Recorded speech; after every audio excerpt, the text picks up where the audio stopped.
Ahoy! And welcome to Manning Overboard. Happy Hour with Hotcakes and the Captain. A show about the good in liquid life. Where we talk about bars, bartending, and booze. She's Hotcakes. And he's the Captain.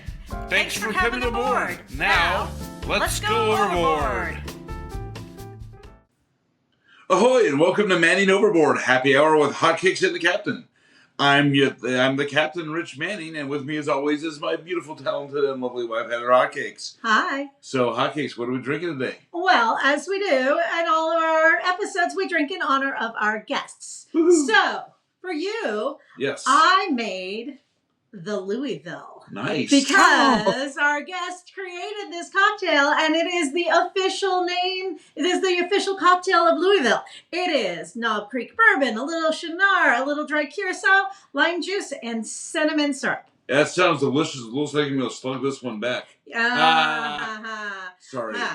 All right. What did you make for yourself as I hide myself in shame for that bad joke? Well, for me, I made what brought our guest to my attention, because they happen to be on the Cocktail College podcast, and they highlighted the Hotel Nacional, which classic cocktail, a little lightly aged rum. We're using real McCoy white stash, apricot liqueur, rich simple syrup, which is why I have a bad nipple. I burnt my finger this morning. Pineapple juice, lime juice, and garnished with a dried apricot. That looks great, and thank you for your sacrifice.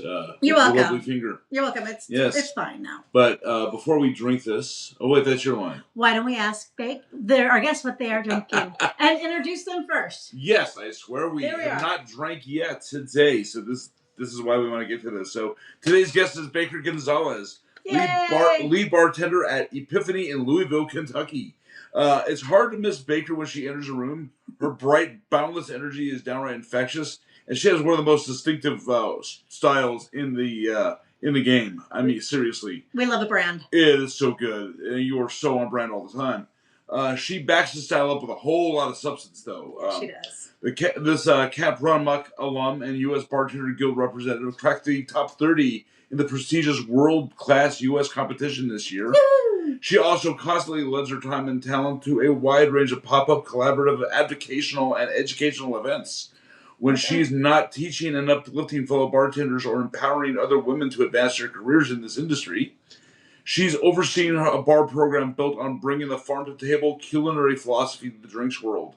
In other words, she's tremendous, and we are stupidly excited to have her on our show. So, Yay! Welcome, Baker, to Manning Overboard. Thank you so much for having me. Yeah, absolutely. I did something pretty simple, a little rum-based espresso martini. I'm actually using the Ron Colon Salvadoreño 50-50 rum rye. So it is split-based rum and rye. Little Trader Vic's Kona coffee liqueur to bring the tiki vibes in, some cold brew concentrate, and then a little strawberry jam. And I was just kind of riffing with that. I didn't have some extra simple syrup laying around. So I thought, this could work. And I love strawberry and coffee together. So it actually is quite tasty. Cheers. Well, good. That sounds delightful. Cheers. Baker. Yeah. And cheers to you. I don't want to spill my beautiful drink. And no, you have to drink it now. You have no choice. That's delicious. Oh, this is so good. Yeah. Yeah. Great. My goodness. I love the trick of putting in a jam if you don't have any simple. I have never thought about that. That's clever. And it makes sense because, the gin and jam cocktail, right? It has that jam in there. And so it's just, it makes sense. So we have a proof of concept the jam works delightfully in the cocktail. So that's great. So if you make something really out of nice. it, Yes, Definitely. I also like that there's pectin in jam, so it gives you a little extra mouthfeel if you feel like, it's not going to be sweet enough, but it does have a little body to it, which is great. Yeah. That's cool. So, go ahead. I was going to say, so for those who do not know Baker, can you give us a little information about your background? As I like to say, where did you grow your bartending bones? Oh, sure. I began in the hospitality community in Louisville about 10 years ago, as far as like the food and beverage side of hospitality is concerned. I started working at a local, nationally owned steakhouse, and Okay. then started working for a local fine dining very shortly thereafter. And really, that was a huge training ground for me. It's called Proof on Main. It's part of the 21C brand of hotels. Oh yeah, yeah, Okay. And yeah. Yeah. yeah, it was an absolute wonderful time. I worked there for about 3 years, did a lot of training, really learned how to do fine dining steps of service, learned a ton about wine, and they have an excellent bourbon program with barrel picks, and just really got to get super nerdy into the ABCs of bourbon in general, but then more specialized picks, building flights for people, really starting to be able to suggest cocktails to folks. And it was a great place to learn those classics that were really becoming mainstays about 10 years ago in the Louisville scene. Of course, in larger markets, those things were already well underway, but our cocktail scene really started to see an uptick in 2015, 2016 of folks coming out, ordering cocktails, really trying to see what, classics had been revitalized and modern classics were being created at that time. So it was a really wonderful training ground. I used that as things I learned there as like a base. And then after working at a tiki bar, I helped open a whiskey bar, and then the pandemic happened. It kind of shifted things around, and I started working at a bar called Expo, worked there for about 3 years as well. And that was another wonderful, like, sort of perspective shift in we're moving away from just doing classics and being really whiskey focused and fine dining focused to a little more, people call it like dive craft, Okay. where Yeah. Mm-hmm. the vibe really casual and comfortable, but we're still doing some really cool, innovative cocktails. And the program there was very back bar centric, using a lot of Amari and modifiers that most people were not really using different base spirits beyond just whiskey in Kentucky. And so that was a really wonderful exploration of just like other categories and learning a different style of cocktail besides just super chefy or riffs on classics. There was a lot more exploration there and really getting into the nitty gritty of some different niche category types and subcategory types. It was Sure. very educational experience. That bar no longer is around, unfortunately, but it was a great time for me. And now I work at Epiphany, and I've been at Epiphany for 2 years now, 2.5 years, Okay. doing a farm cocktail influence where the ethos is really highlighting local and makers and local produce and really trying to bring a craft cocktail element to dirt and sunshine, essentially. I love Nice. that. That's great. That's awesome. So let's talk about the Epiphany's farm table approach to drinks. How does that help people understand Louisville and that Louisville and Kentucky in general is capable of much more than producing bourbon? It's a really awesome exploration of what we have a slogan here called Kentucky Proud. And it's something, a program that goes on menus a lot when a certain percentage of your food or drink menu uses local Kentucky ingredients. And so that's something that we kind of bring into our philosophy at Epiphany. There's a ton of gins and vodkas being made in Kentucky, a lot of modifiers and liqueurs. There's a ton of makers that are making products like shrubs and other specialty items that you can use for cocktails. We work a lot with Louisville shrubology. Sandy Trainer makes shrubs, and sometimes we'll do collabs where we will And procure seasonal produce from our farm partners, and then she will produce the shrubs for us. It's not that we can't make our own shrubs, but being able to support and have that relationship with a small female owned business is really important, and highlighting some folks efforts that are happening in Kentucky. We also work sure. with bourbon barrel food products a lot. Matt Jamie's Okay. makes the best soy sauce out of Japan, and I swear to God, like it's the best soy sauce being made in America. It's not funny, and they make a wide range of other products, spices and things like that. They produce bitters, and so we try and use their products as well, and just highlighting the things that are happening in Kentucky. And then also the growers, that's a big Mhm. part of what we do is farmers markets and seeing what's in season and keeping those connections with farmers and growers in the state. That's awesome. Yeah, Bourbon Barrel's great. We see their booth at the Fancy Food Show every year, and they're just killing the game. They're really really good, and they're fun to use as an ingredient for both food and drink. Really, So Definitely. you can definitely play around with those. So in Louisville, people come to Louisville to drink bourbon, and you Yes. have definitely your bourbon touristy scene. How do you convince the tourists to come to Epiphany, as well as to have your local neighborhood people return back?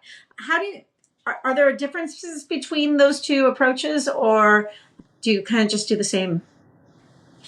There are different approaches. We're very much a word of mouth kind of draw. It's definitely like, tell your friends, come back, bring a new buddy the next time you come. We are nestled in the Highlands neighborhood, and like our storefront, our bar front, like looks out onto a house, the side of a house. We are in a neighborhood, and we're kind of tucked away behind a post office. So if you want to come to Epiphany, you have to really want to come, because we're kind of hidden a little bit, unintentional speakeasy. But when you get there, we have great feedback about the ambiance, that it's very cozy, and we do try to curate a really cozy vibe, a really like welcoming sort of vibe, so you stay. Okay. We're not in a super high traffic area. We're right off of the main road, Baxter Avenue and Bardstown Road. So it does feel a little more intimate. It feels like a nook of a space, which is really great. But we ask, our regulars to bring people back. We are constantly trying to like build rapport with folks that we have seen. We do table service in our bar, so that does increase, I think, that connection throughout the experience that you're in the bar. So even if you're not sitting at the bar top, you're still getting that care and the check-in and the hospitality that you might not get at a bar that's not doing table service. So we really try and use that. We work with Louisville food tours as well, and so we're a stop on the Highlands food tour, so we do get tourists in there. We're nice. kind of like their last stop for a little old fashioned and a mousse, and sort of just like a drink and dessert. And it's a great way to end their tour, but it also gives them a little nice access to sort of unwind. And people have come back from those trips, are out of towners, or sometimes locals will take the tours as well and just be like, wow, I didn't know this was here. So it's a lot of word of mouth, and it's a lot of building connections. And a lot of times we're telling people to go to other friends' bars and vice versa. It's very much that, oh, you should hit this spot next. Oh, well, you need to go see so-and-so at this place. Right. Yeah. If you like it here, you should definitely go check out there. Definitely. Yeah.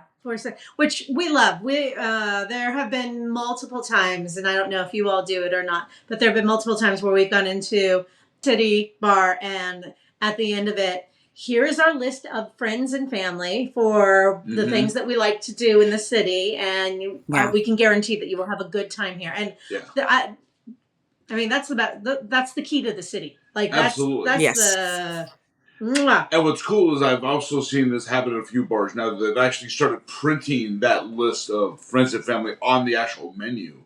So if they're like in the weeds, they don't have time to communicate with you. If you go into town on like a Friday or Saturday night and you're 3 deep, all you have to do is look at the menu and say, okay, where am I going next? Oh, here, here, and here. Yeah. So it's really, really handy. So smart. Yeah. And that reciprocal sort of, back and forth between our hospitality community is really important in Louisville. We are a smaller market, and we're really big in bourbon tourism, but our cocktail scene is very tight knit. And so it's definitely like, we want you to go to the best places. We want you to have a good time. Here's where we know. And that reciprocity is so part of what we do in Louisville. Yeah, that's great. And this is necessary too, because like Heather said, I'm sure everybody's going there, and I know that, I looked at the tourism numbers for Louisville post-pandemic, and it ebbs and flows, but it's like obviously people want to go there to drink your bourbon in that state, which leads me to my next question: is how difficult is it to run a craft cocktail program in the middle of bourbon country? What do you think the Yeah. ratio is between flights and actual cocktail ordering? Or people that actually want to drink something other than bourbon? Oh, yeah, there's that too. Yeah. Yes. Yeah. Our PMix is heavily skewed towards cocktails. We do a ton of cocktail business. We actually don't even have flights on our menu anymore. Wow. Oh, wow. Yeah, they want the cocktails. And here's the thing, we have plenty of whiskey. I mean, we're not a whiskey bar by any means, but we still have over 150 SKUs of whiskey on our Wow. back bar. And we have a very normal selection. We have some nice things, and we do have a few allocated things, nothing vintage besides Canadian whiskey. We have some vintage Canadian randomly, and nice. not a Fun. ton. Yeah. And a handful of single barrels, but not like a whiskey bar. There are whiskey bars in Louisville with 2,700 plus SKUs of whiskey. And so when you compare those numbers, we're tiny, and people heard about us because they were like, where can I get a good drink? Where can I get a cocktail? I've been to 3 distillery tours today, and I've been drinking barrel strength whiskey, sometimes thieving it out of the barrel myself. I just want to sit down and have a martini, or I just want to sit in a nice place and have like a real cocktail that is not someone force feeding me 120 proof, 126 proof bourbon. Jeez. Since 10 a.m. You're breathing fire. Yeah. Yes, since 10 a.m. So yeah, obviously everybody's we are known for cocktails. Good. So obviously people are running around at 10 a.m. like pulling 120 proof bourbon out of a whiskey thief and doing that for like 7 hours. How crucial is it for a bar in Louisville to have a strong NA and low ABV cocktail program? Do you see people leaning toward that more? We are seeing an uptick in NA drinkers, and I think it's for a myriad of reasons. Sometimes it's just, I'm tired of drinking right now, or I want to lay off, or I'm pregnant, or I have been drinking nonstop, and I'm with. Yeah. This happens a lot where it's like a group of men and they all work together, or it's a boys trip, and there's this like, no, we're gonna keep the night going, and a guy's like, what can I get that's like low proof or like no proof, or like help me out. So there's just an inclusivity and accessibility issue. You want to make people feel welcome in your space, and showing that you acknowledge a different lifestyle beyond the bottle it's inclusive.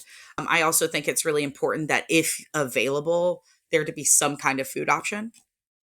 Yeah. I'm not saying it has to be fancy. You can just have a rack of chips, but that's also something that is showing a little bit of thoughtfulness, inclusivity. That's hospitality. That's saying, hey, you probably have been drinking all day. I recognize that. You probably haven't eaten since 11 a.m. and it was a sandwich that was wrapped up from a gas station or something on your way to the distillery. Like, do you want some snacks? Do you want to lay a foundation?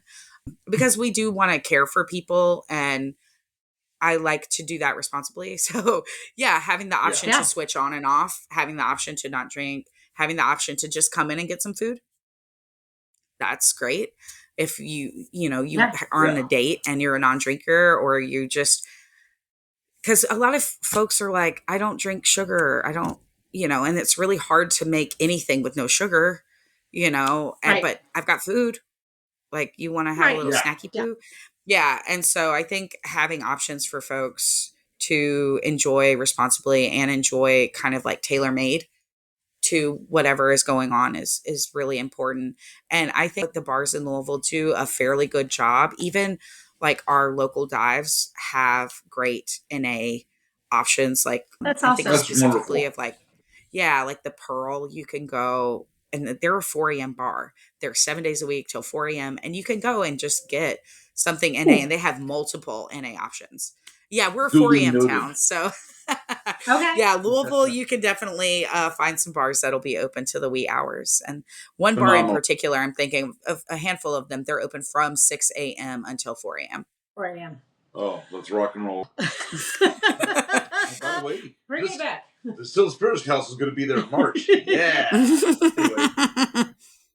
So, speaking of brown spirits, you and the stigma, the stereotype, being a female bartender, how do you see a change in that stereotype of women don't drink brown spirits?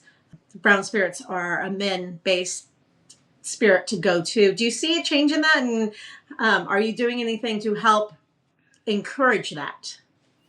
Yeah. So when I started serving and bartending, I was getting a lot of more, erring on the patronizing side, remarks of like, well, what does your bartender think about this? What would your bartender suggest? And I'm the bartender, but they assume it's like my male counterpart. I'm like, that's my bar back. And I would suggest that, but you're a teacher, so you get this, where it's like you have to sort of just cradle them and just be like, you know what I really like, and this is why.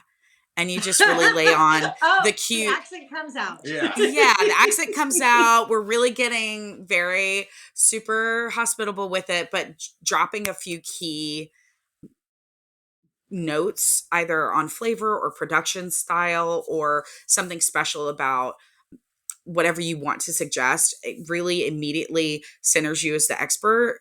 But being sweet about it also creates this connection of like, oh, I can trust you. Like, Okay. oh, I didn't realize, like, that's my bad. Like, oh, that's cool. Tell me more. Like, you have boobies and you like bourbon. I'm confused, And so then they get really intrigued all of a sudden. It's like, oh, I didn't realize that y'all existed. Tell me more. And then by the end of the night, everybody's having a grand old time, and you've sold them, 4 upsells on old fashions or switch them, from their Manhattan to a Vieux and then their mind's blown. Oh my God, what? We've never How heard do of you know this Benedictine. magic? That's awesome. Yeah. And then you just say, Peggy Neal Stevens and smack him upside the head. Yeah. I think it's so easy to fall into the trap as a female or presenting person or a woman that it's like you don't know what you're talking about in a bar setting, especially in bourbon country, because it's been so male dominated for so long. But just tackling it with the same kind of bless your heart attitude I was gonna say every how many bless your hearts woman has ever had to do. But it's so different now, I will say. In the past decade, I've seen such a shift in the mentality of drinkers who are coming in who are just like letting go. They're like not trying to be the smartest guy in the room anymore.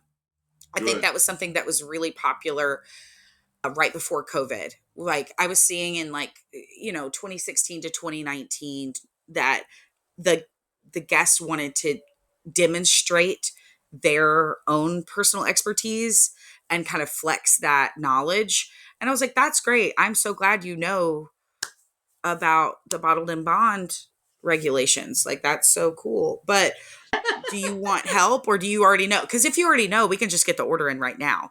And it's now I think that there's this real desire to be cared for after the pandemic, and people are having a rough time. Like we're just having a rough time right now. We're having a rough go of it on on every front, that I think when people come into the bar now, yes, on every front, that people just want to be taken care of. They want to be like, sweet baby, let me pick for you, because they'll just come in and be like, well, what do you like? And I'm like, well, I'm not you, sweetie, but like, tell me what you like and I'll make it the best I can, or I'll give you some suggestions.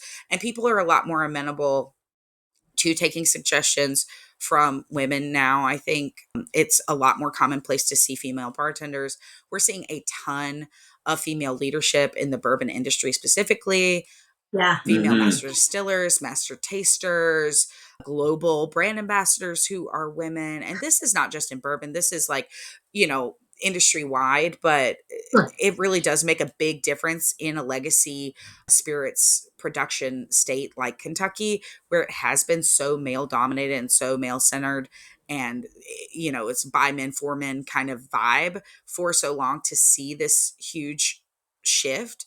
And Uh, it's really exciting. We're also seeing just like more queer people in spaces, more Yeah. queer people in the production spaces of bourbon, which is really, really exciting, that people are being able to like live their lives and just be who they are. And it's like, yeah, guess what? Gay people drink bourbon. Wow. Yeah. Okay. What do you know? Women drink bourbon. Yeah. Who would have thought it, And it's like, it's tasty. You've always thought it tasted good, right? So why wouldn't a woman think it tastes good? And there are women who think that they don't like bourbon, and that's probably true because they've only ever been told to just like man up and drink it the way a man would drink it. But like, you don't Yeah. have to do that. The Louisville, to me, is a very like inclusive cocktail. If you like bourbon, you're gonna like it because it's 100 proof 9-year bourbon in that Yeah. cocktail. But if you are like, I don't really love bourbon, but I like cocktails, it's also approachable enough, I think, on the palate to sort of, I've had many women say, well, I'd like bourbon if it tasted like that. And I'm like, well, lucky for you, it does. Because Yeah. in this cocktail, that's not it really even, does. yeah, it's not wimpy bourbon. It's not like 80 No. proof bourbon, 4-year bourbon. It's really robust. And I'm just trying to highlight the care that, the distillers and production team are making with crafting the bourbon itself into something that a lot of people can enjoy. It doesn't just have to be neat on the rocks, hazmat or whatever. Yeah. And so I do Hazmat, kind of yeah. special. Yeah. We've all had those. We've had those 140 proof fire Yep. bombs where you're just like, okay, that was a choice. We did it. Yeah. Where are my eyebrows? Yeah. But I like to take spirits that are traditionally a little bit underappreciated by certain demographics and make them really, really approachable. I do that a lot with mezcal. It's a category that people they shy away from because they think it's only going to taste like a campfire. Same thing with, peated Scotch whiskeys. And Yep. I think that there's ways to incorporate them, use them as modifiers, split base, and highlight by also integrating. And I think for so long we've wanted the base spirit to be the star of the show. Like, if I can't taste the bourbon, like, it's not a real cocktail. And I'm like, no, it's like integration, balance, and flavor exploration, I think, go a really long way to getting people to drink the spirit without this sense of duress, like they're under a hostage situation. Absolutely. And I mean, peat's a great example of that because it's like, if you put a peat in a Scotch in a cocktail, but you build it with the right ingredients, that smoke is going to subdue, and some of those other beautiful flavors of that will come to the surface in that cocktail, and you'll go, oh my God, Lafroig is not just dead corpses in a glass. It's something else, which is, and by the way, I love dead corpses, apparently, so, because I have a bottle like killing my name on it over.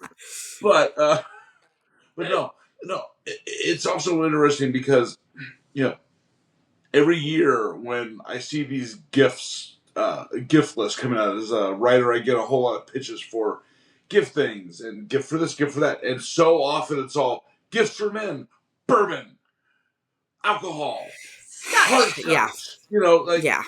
Yeah. Fuck you. I'm sorry.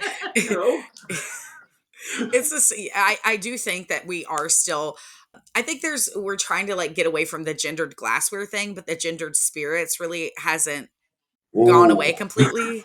I think we're trying really hard, but it's, and you're seeing some bourbon companies package their whiskeys in a way that feels a little less gendered for men, gendered for like rugged men.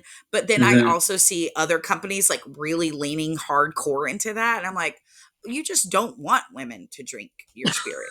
If you did, you wouldn't be screaming with your package and your branding that it's not for women, Yeah. you Let's know, negate or 50, that what is it? it's 56% of the population and Yeah. just go for the other, 40. I would like to see a yeah. Venn diagram of companies that do that kind of packaging and companies that support a certain political party in the U.S.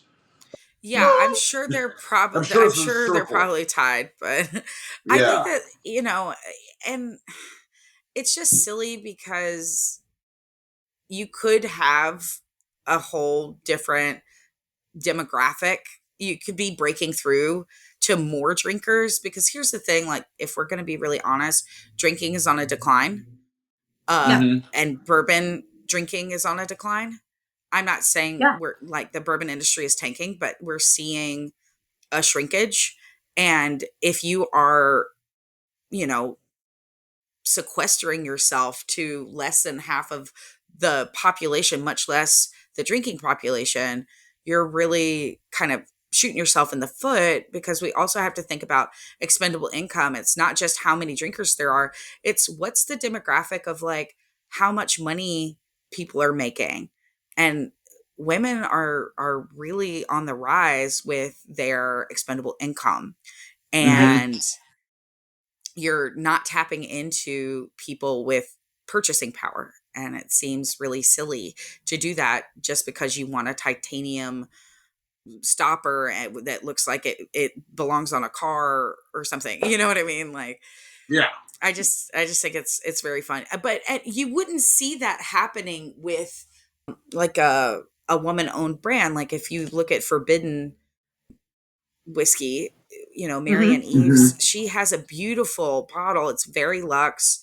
It's a really interesting geometric kind of starburst shape, but it doesn't look girly. No. It definitely still looks like whiskey. It's definitely still like bourbon, but it just looks Yeah. really high end. It looks like almost decanter like. It looks special. It definitely probably would end up on one of those lists that you were talking about of like a great gift to give a man, even though it's a female Yeah. owned company. So, Yeah. Well, you know what? You just made me think of one of my favorite collaborations. So, Catoctin Creek out of Virginia. Becky Harris, head of the ACSA, total badass, like a heroine in the industry. And they do a collaboration. They did a collaboration a couple years ago with Guar, that weird yeah. space alien metal band. It's like, Yeah. how? So But random. it's cool. So yeah. Because it's like, yeah, talk about like removing all labels and all everything. I mean, Becky Harris and Guar together at last. Yeah. It's really cool. Yeah. Yeah. And I do like that the industry is embracing more play, because there can only be so many legacy distillers, right? Yeah. Otherwise your craft, your emerging, or your innovation, right? We can't all be the legacy distillers. We can't all be Wild Turkey. We can't all be Jim Beam. We can't all be Heaven Hill, so it's kind of Yep. like we can't all be Four Roses. You can't facsimile that. Right. You know what I mean? So I think that it is really nice to see a little whimsy, a little play coming into the bourbon space, because legally bourbon can only be this pretty tight spectrum of things in general. Right. Obviously, since the advent of barrel finishing, we've seen a lot more exploration of flavor in that arena. Now we're starting to see more grain exploration. And I think the collaborations that you're talking about, like something crazy, like we're going to partner with Guar, we're going to partner with an artist and do special labels, right? Mhm. And we're going to have like these really cool labels that are commissioned, by some artist that's really important to the brand, or an artist that's doing something really cool, or having these sort of like more playful representations of what bourbon can be. I think that's going to make it more relevant to younger drinkers, to different demographics who wouldn't typically drink bourbon, tapping into some other communities, because as we see that tightening of the belt, entering a recession and the way trends go, I mean, it's only a matter of time before people are back on clear spirits full time, right? So like, how Right. do we make it whimsical? How do we make it fun? How do we tap into other markets? So, changing topics, Yes. but going into how do we make it fun? How do we make it whimsical? Your branding and styling are some of the most whimsical, fun, delightful. I challenged you, I channeled you a little bit, but I really wanted to do two patterns together, and I just couldn't find something that would show up. Because Right. I love your style and branding. How important do you think that is to a bartender, just in general? Like, where is the need for that? Because so many of the bartenders that we know and love have a particular brand. They have a style that we can identify easily with. Is that something that was just inherent to you? Did you choose to do that? Where did that all come from? I think a lot of it is I have personal style heroes from my childhood, like that have influenced me. I just wanted to be them, or I wanted to be with them. I was very confused. I didn't know, but like Miss Frizzle is a huge style icon for me. And I think that's very obvious when you Love that. when you see me on the street. I was also really influenced a lot by Fran Drescher as the nanny. I loved the Golden Girls. I love like this 80s, 90s sort of aesthetic. I love bright, bold patterns. I think, and I wore jeans and t-shirts all through high school. You know what I mean? It's just at some point, Sure. I just wanted to dress fun. And I do think as a plus size person, it's not really encouraged to, especially like growing up, you were not encouraged to like stand out, because the whole thing about being plus size is like wear black, minimize, make yourself smaller, make yourself assimilate, like Let's don't go up stand and out, down. because yeah, like you're already taking up so much physical space, like minimize the appearance that you are taking up space. And I was just like, at some point I was like, I'm like fat and people can see that I'm fat. I'm not It's not hiding. going to there's change. It's not going to there's change a whole not heck of a yeah, lot whether I put you're on not hiding purple it. stripes or So like, black. right. So it's like, just decorate, everybody's like, I think that's why people get tattoos, right? It's like, you want to decorate, you want to have this personal expression.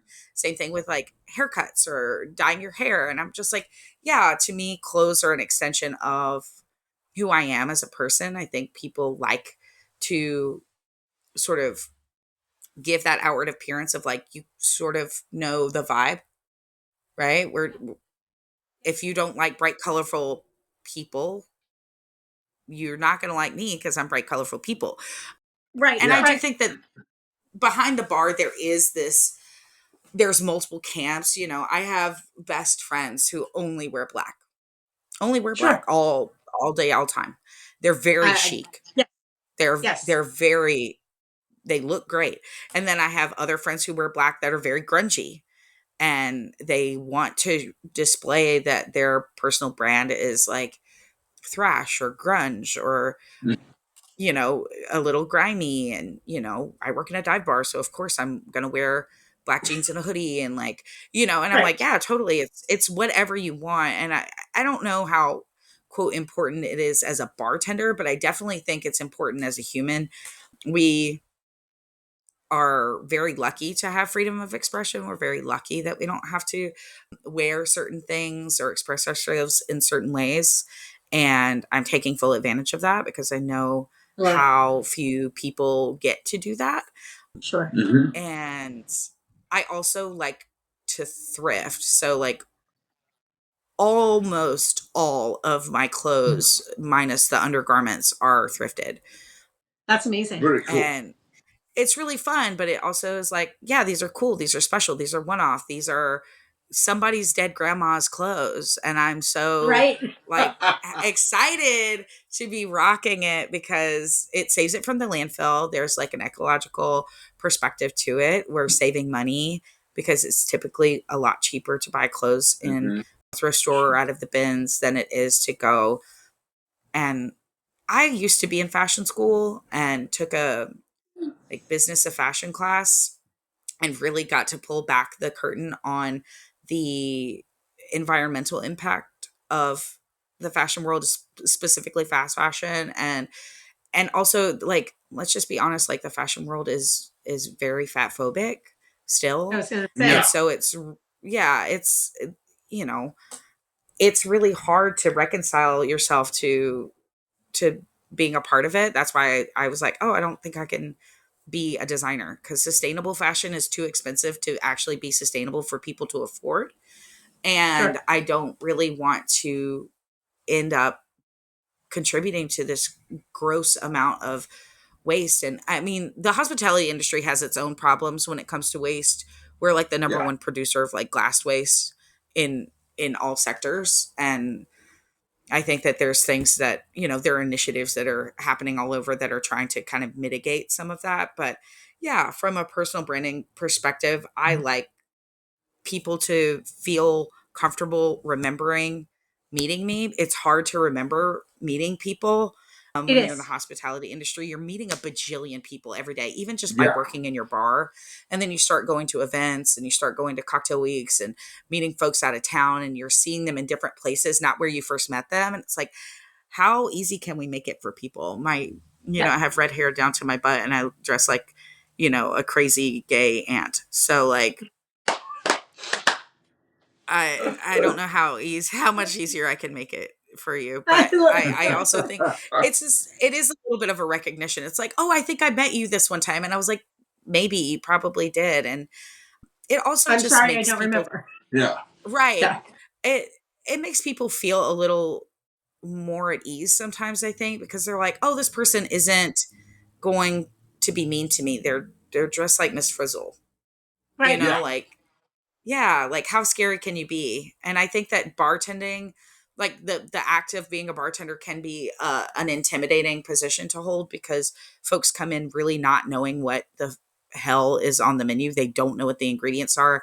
They don't know what to expect out of the cocktail, and they just want someone to kind of Sherpa them, but they don't want to admit that they're like Too afraid clueless. to And ask. so it's a lot easier to be like, hey, can I get some help from someone who looks like a preschool teacher than someone who is wearing suspenders and a scowl, you know? Yeah.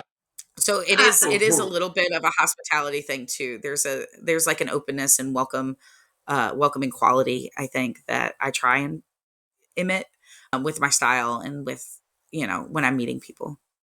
That is so smart. That's so good. I mean, it's so important to just say, "Hey, I'm approachable. Hi, I'm hospitable." Yeah, It's hospitality. You right. can't spell Yeah, I don't think you can spell hospitality without the word host in there somewhere. So, you know, Yeah, Somewhere, take out the P. Remove yeah. the letters HOST are all in the word hospitality. So Are it they kind of even in works. order? No, because you know what? You know what's in order in the word hospitality? Hospital, Hospital. and that's not hospitable. No. So yeah. Hospital. Anyway, Last yeah, question. yeah, go. No, you. All right. Okay, so I got to talk to you about your involvement with USBG and Camp Runamuck. What gives Yeah. you the higher level of street cred? Oh, I think it depends on who is the person evaluating that. Mm-hmm. I've been really fortunate to be involved with USBG. For folks who don't know, that just stands for the United States Bartenders Guild. It's a Thank you. professional, yeah, it's a professional and social group for hospitality professionals, enthusiasts, folks on the supplier side can join. It's not for only bartenders. It's for people who Right. appreciate bartending and appreciate Yeah. and value the career of bartending. So I think that there's a certain person who would value that a little bit higher. Maybe if they don't know what Camp Runamuck is. Camp Runamuck is, I would say, fairly niche in the bartending It's community very at niche. large. Yeah. So like saying Camp Runamuck just in a dive bar in Wisconsin is not going to draw any water at all. Except for that one Saying, person who knows. Yeah. right. And then they're drawn Yeah. You immediately got to kicked you. out of Eau Claire. You know. Right. Yeah. But Camp Runamuck is a week-long bartending camp held in Lebanon Junction, Kentucky. It's put on by Lush Life Productions, who also operate Portland Cocktail Week and several educational opportunities that are available online for bartenders across the country. And internationally, really, I have met many international bartenders through my involvement with Camp Runamuk, and it's really astonishing how niche it is, and yet it's that word of mouth thing again. You Sure. had a great time, you're going to tell a friend. You want to go back, and you want to bring people with you. So Yeah. that camp has really produced a lot of community and connection for so many bartenders across the world. We have a Facebook group, we have a Discord. There's so many like offshoot satellite group chats and Instagram DM chats of just bartenders who have been to Camp Runamuk over the past, decade or more. And it's really incredible just to be in a chat full of, mostly strangers, because y'all went different sessions, and then someone just be like, hey, I'm popping up in Louisville this week. Where can I go? And it'll be like, hey, here are these 8 bars with all these squirrels who Squirrel is a bartender who's been to Camp Runamuk before. It's just a little nomenclature. Here's all their bars, and like, do you need a place to stay? Do you need a ride from the airport? Like, where are you getting breakfast? Like, do you want to meet up for brunch? And it's really encouraging the community aspect of bartending as a career and as a valid, profession. USBG does the same thing, just in a different way. They're both really education focused. They're both really community focused. With USBG, there are chapters in various states and large metropolitan cities. So there's like always a resource locally or statewide that you can kind of contact if you have issues where, hey, I need a job reference, or I need some education, or I just need a happy hour to go to because I'm a new bartender and don't really know anybody in town and I'm scared. And so there's elements that they both complement. They do the same functions, just in different ways, I think. Yeah, again, it would matter to the person asking, I think. I love that. That makes sense. Building community and creating community is so important in this world where everybody seems lonely these days. And I love that. I love that you are so involved in both of those very, very important organizations. And I'm very lucky to be a part of those. They're great. It's great. So we have officially come to the end of our podcast. Oh. But I know. So I much know. fun. But before you leave, we have a last call. We have a last call question. A couple of last call questions for you, because if we were to come to Louisville, we're already apparently coming to Epiphany. Yes. Louisville has a lot to offer. Louisville has a lot to offer. So we always like to think, if we were at the end of your bar and it was time for us to go, we might have some questions for you. So these are what we like to call our last calls. Perfect. So question number 1, I am new in the city. I've just had a great cocktail bar. Where should I go next for a drink?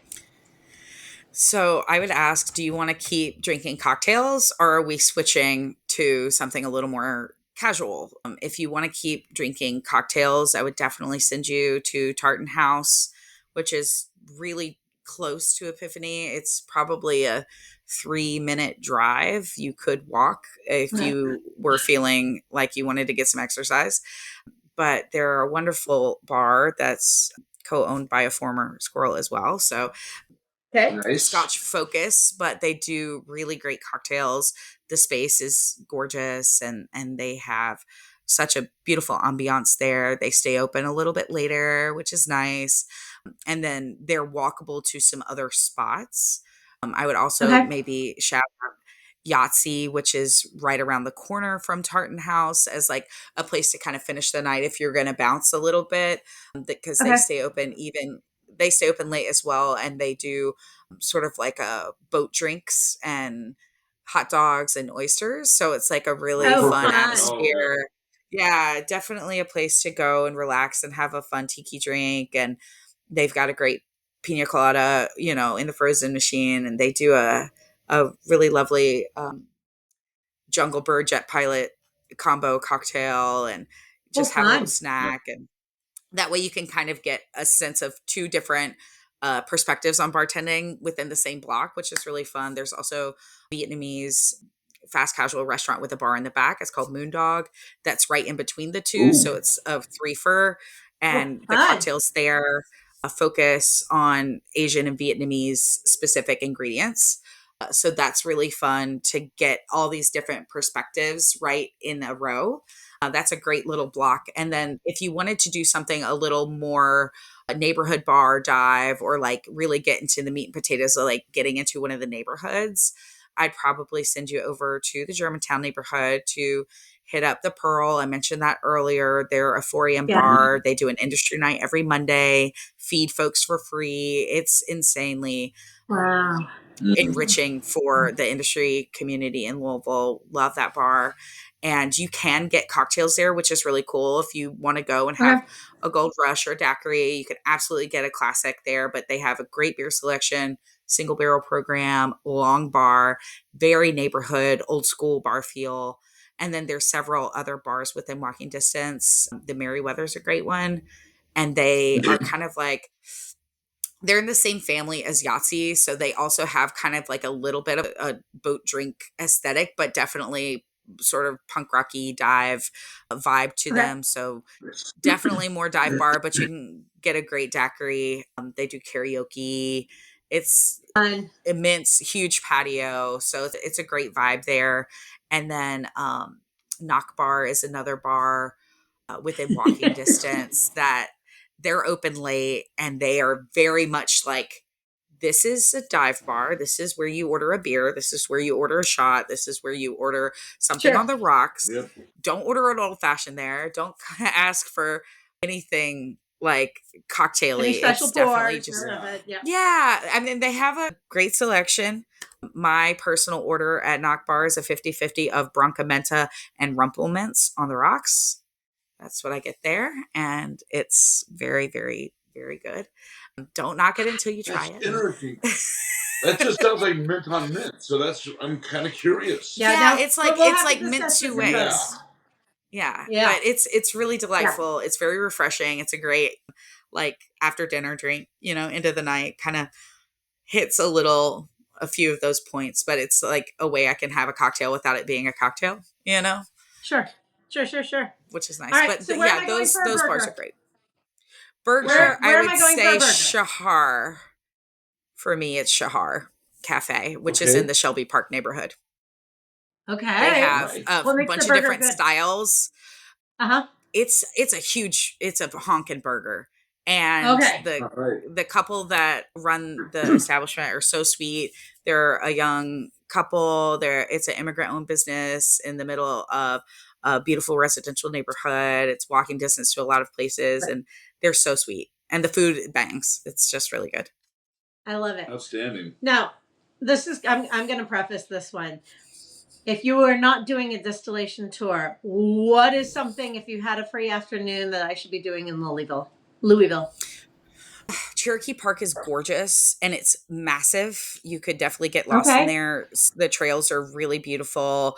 Great if you want to take the doggies out or something like that, or if you just want to go read a book on a grassy knoll, you want to explore some nature. There's a bunch of different ways to enjoy the park. I think it's even just to drive through it, a lot of winding drives through the park are really beautiful vistas, and it's just very calming. In October specifically, I would say go to Iroquois Park and hit the Jack-o'-lantern spectacular that happens every year in Louisville, and it's a massive array of carved pumpkins, and they're like professional level crazy pumpkins that have the most intricate designs carved into them ever. And it's just this beautiful galaxy of lit art pumpkins that you get to wind through the park. And it's truly magical. So if you were here in October, I'd absolutely suggest that. Yeah. Done. Sign me up. Okay. Yeah, and then the last question, I think you've already answered it, but where am I going for a beer and a shot? Ooh, beer and a shot, though. Honestly, go to Mag Bar. Okay. Go to Mag Bar. It's walking distance to my house, so I'm partial. I go and watch all the Knicks games there, and they're like a metal bar, so they do shows in the back. But it's definitely a great beer and a shot place. They have like cigarettes and a vending machine, and it's rad. I love Beer, it. shot, metal. I'm in. That's like the hat trick. Sounds like So, a plan. Yeah. Oh, man. We're headed your way, I promise. Yeah, I cannot wait for that. So, Baker, thank you so much for joining us today here on Manning Overboard. I hope you had as much fun as we did talking to you. My gosh, we cracked up. I mean, you saw that. If people were to find you on the socials, where should they look for you? Yeah, easiest place would be Instagram. It's the Cuckoo Chanel, but it's cuckoo spelled like a cuckoo clock. So TheCuckoochanel. It's like Coco Chanel, but crazy. Yes, but I love that. That's awesome. Cuckoo Chanel. I love that. That's great. And so, guys and gals, and all the people out there, you can follow us here on Manning Overboard on Instagram, or shoot us a line at manningoverboard@gmail.com for questions or comments. Thank you so much for tuning in today, and we look forward to seeing you on our next happy hour. Cheers. Cheers. Cheers. Cheers, hon. Cheers. That's delicious. Manning Overboard, Happy Hour with Hotcakes and the Captain is produced and distributed by EatsDrinksTV. A service of the nonprofit Center for Culinary Culture, home of the Cocktail Collection, The Center for Culinary Culture, telling the story of food and drink, one taste at a time.